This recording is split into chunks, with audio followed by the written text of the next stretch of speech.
بسم الله الرحمن الرحیم.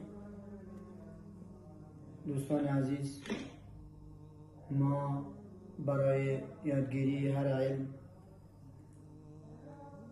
ضرورت داریم که اول اصول و قواعد او علم را یاد بگیریم.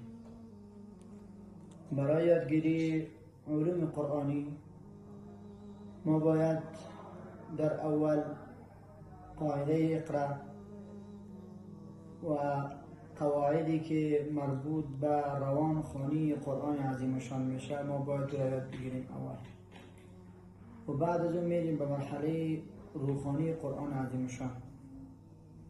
اگر این مراحل را طی نکنیم، وقتی که ما با روخانی قرآن عظیم شان میریم چیزی را خوانده نمیتونیم و ما چیزی را از قرآن فهم کرده نمیتونیم.